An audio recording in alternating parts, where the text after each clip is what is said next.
대통령 휴먼앤데이터 소장 나오셨습니다. 어서 오십시오. 네, 안녕하십니까? 네, 배 소장님. 윤석열 네. 대통령 지지율 갤럽과 RN서치에서는 소폭 하락했고 NBS, 리얼미터에서는 소폭 상승했습니다.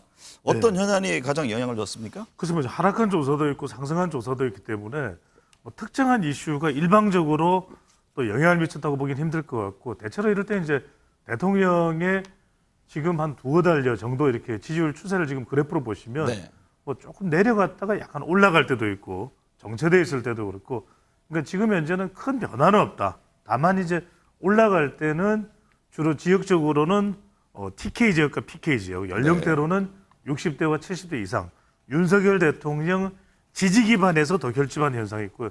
최근에 또 지지율이 올라가는 요인 중에 하나를 굳이 따진다면 정치적 이슈가 되겠죠. 지지층들을 결집하는 또 이슈가 되는 것이니까 바로 이 김만배 또 신앙님 이 인터뷰 이 대선 공작 의혹 논란 네. 바로 이 부분이 또 영향을 미친 것으로 보입니다. 이은영 소장님, 네. 윤석열 대통령 긍정평가 이후로 외교가 부정평가로는 또 여전히 후쿠시마 오염수 방류 문제가 가장 높았는데요. 네.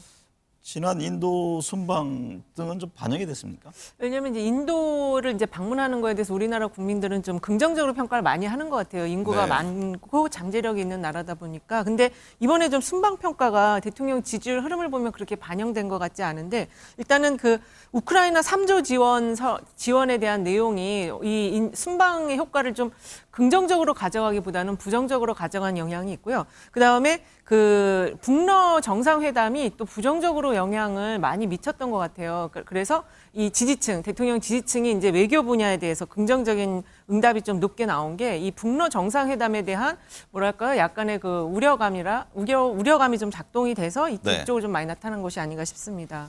배 소장님, 갤럽 네. 조사를 보면 보수 진영이 강세인 부산 경남에서 윤석열 대통령 지지율이 후쿠시마 오염수 방류 전에는 40%대를 기록했지만 방류 후인 9월부터는 30%대로 하락해서 답보 중이다, 이런 분석인데요. 최근에 이제 윤 대통령 부산 행보도 잦아지고 있습니다. 이게 PK 민심 감안한 움직임일까요? 뭐 꼭 그렇게 뭐 그래서 부산을 많이 갔다 이렇게 우리가 뭐 단정할 수는 없습니다. 뭐 네. 대통령실의 이 동선 결정과 그것의 뭐 이유를 따져서 우리가 확인할 수는 없는 길이니까요. 하지만 그럼에도 불구하고 부산을 왜 갈까?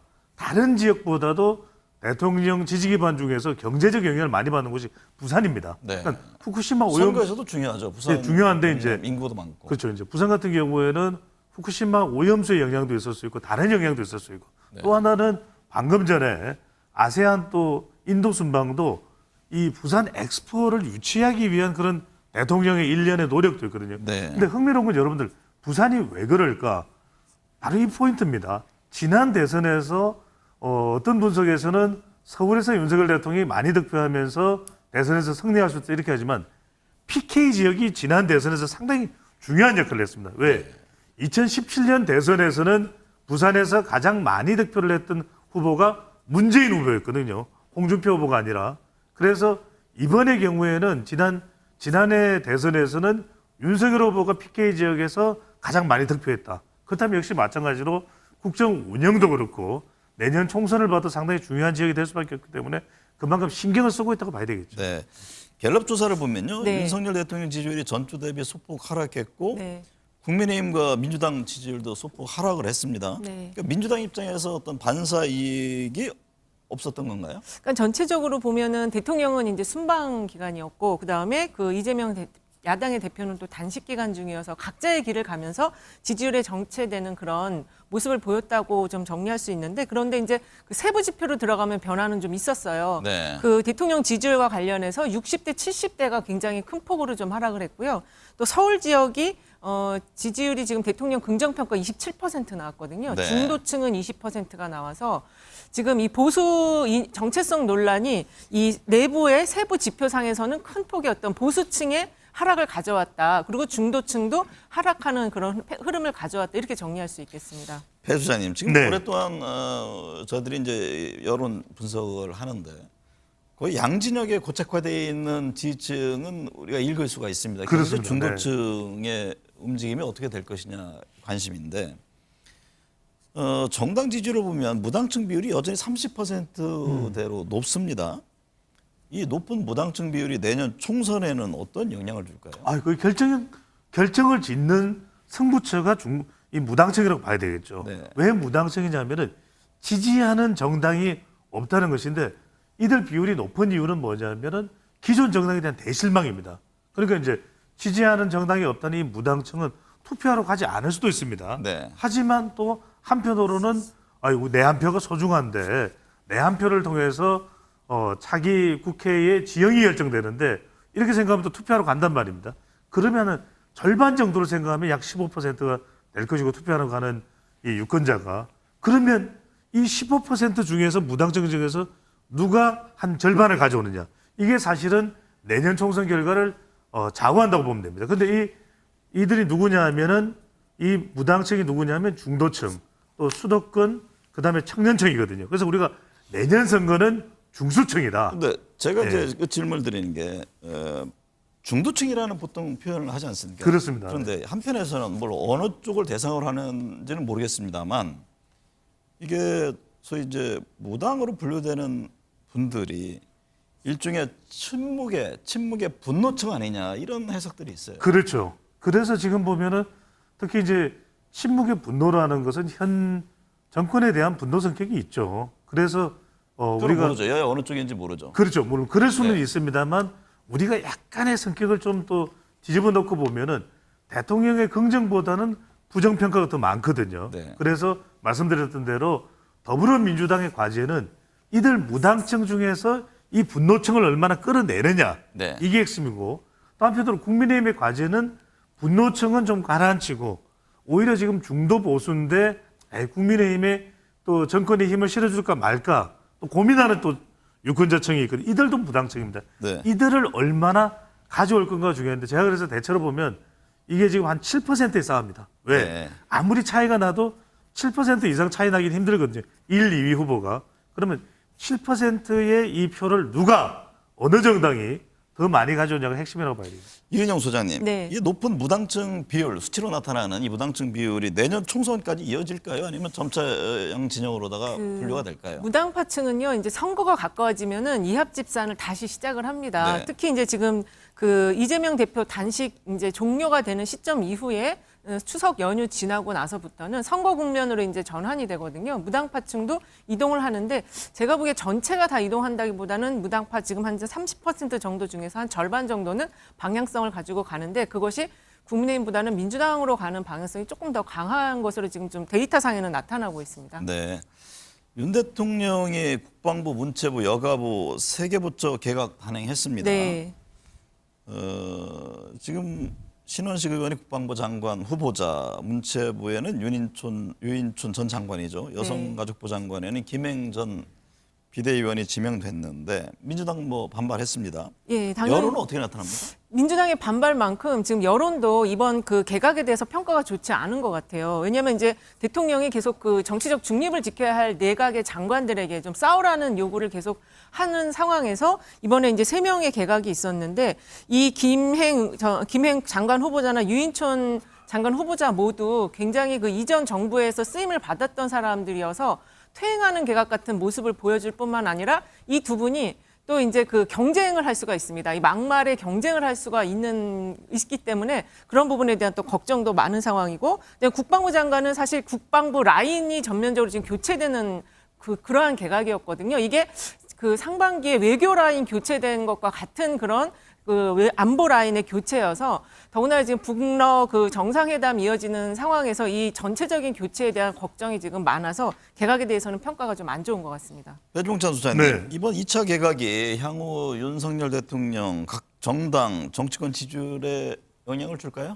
지지율에 미치는 영향은 제한적일 것 같아요. 네. 물론 비판은 나올 수 있습니다. 방금 전에 이은영 소장이 이야기한 대로 좀 해전문 인사 아니냐, 신원식 장관 후보자에 대해서는 강성 인사 아니냐 이런 이제 비판은 나올 수 있겠습니다만 뭐 인사가 지금 대통령의 지지율에 그렇게 결정적인 영향을 미치는 건 아니거든요.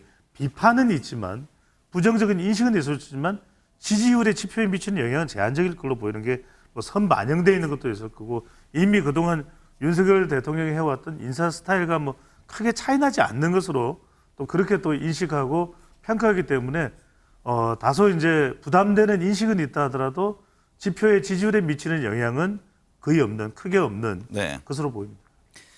이은영 소장님, 네. 문재인 정부의 주요 국가 통계 작성 실태를 조사해온 감사원이 네.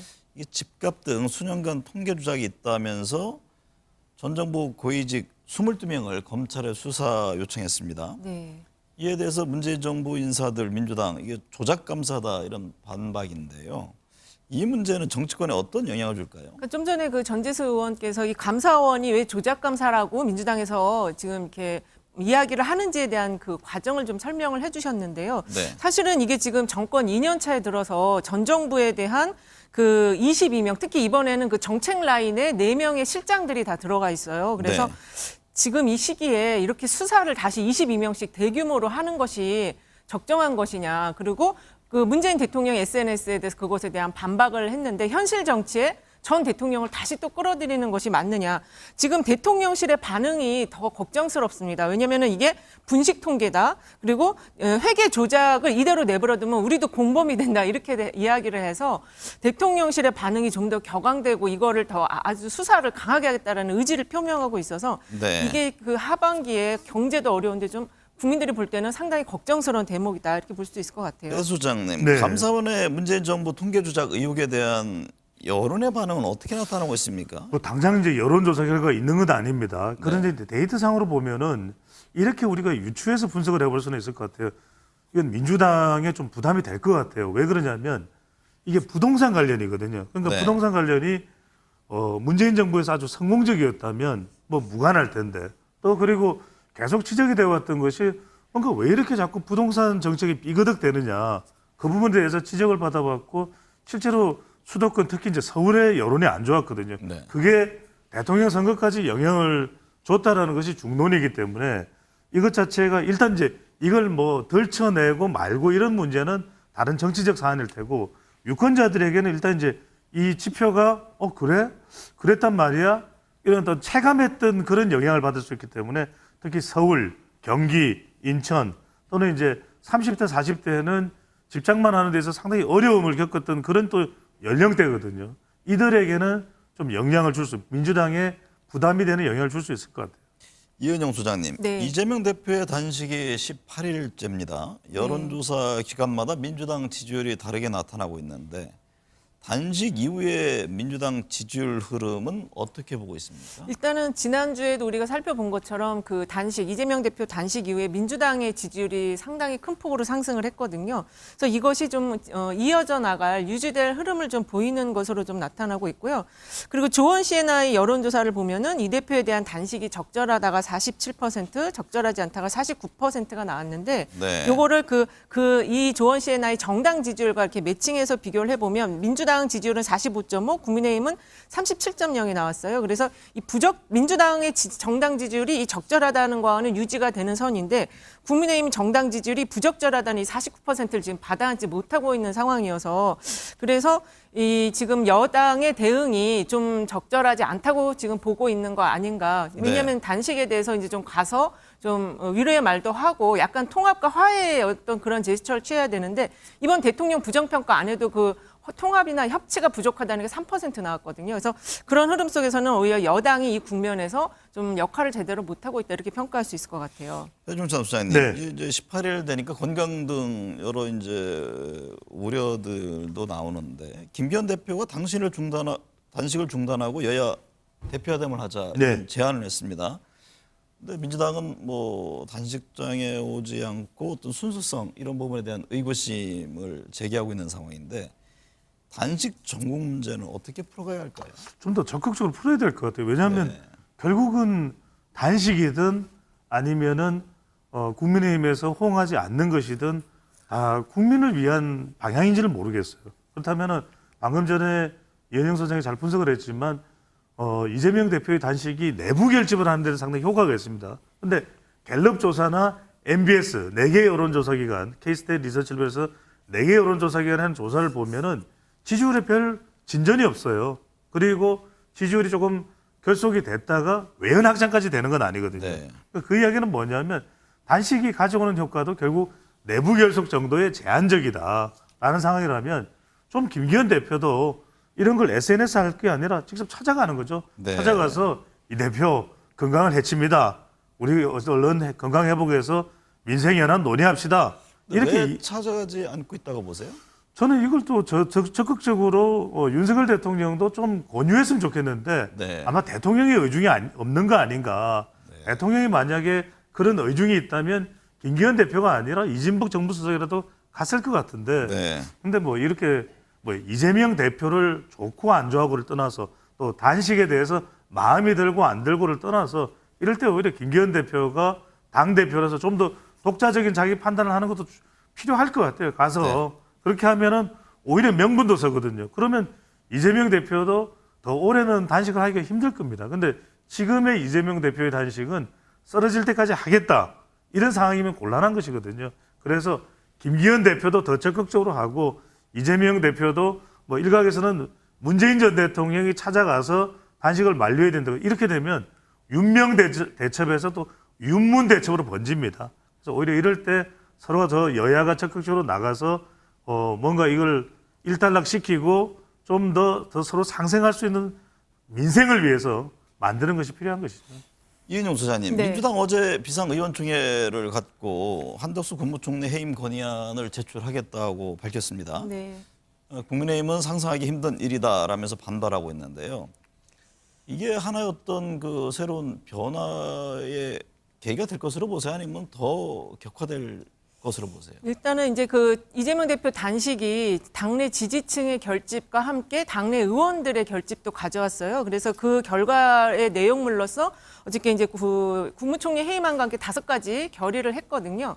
그런데 이게 재밌게 당 지지층에는 이게 좀 그대로 액면 그대로 투쟁력을 강화하는 흐름으로 받아들여지지 않는데 그게 왜 그러냐면 그 전에 KBS에서 단독 보도한 그 당내 전략을 담당하는 부서에서 만든 그 보고서 그게 그 체포 동의안 처리에 대한 거를 담은 보고서였거든요. 네. 근데 그 보고서 내용이 이제 2가지 방향인데 하나는 이재명 대표가 당내 의원들한테 친전을 보내서 가결을 해달라고 요청해서 이 국면을 정리하는 것과 또 하나는 50명의 민주당 의원이 들어가서 국민의힘이 가결을 시켜서 뭔가 책임을 떠넘기는 이 2가지 방향성을 제시하면서 참 딜레마의 국면이다 이렇게 정리한 보고서여서 이 당내 지지층이 볼 때는 이 나온 결의안이 과연 정말로 싸우려고 하는 결의안인지 아니면 이 현재 결집된 당내 지지층의 분위기를 좀 무마하고 넘어가 보려는 위기 국면에 있던 결의안인지 지금 2번째로 보는 것 같아요. 그래서 이 의원들의 입장이 굉장히 지금 난처한 상황이다 이렇게 정리할 수 있을 것 같습니다. 좀 짧게만 말씀드리면은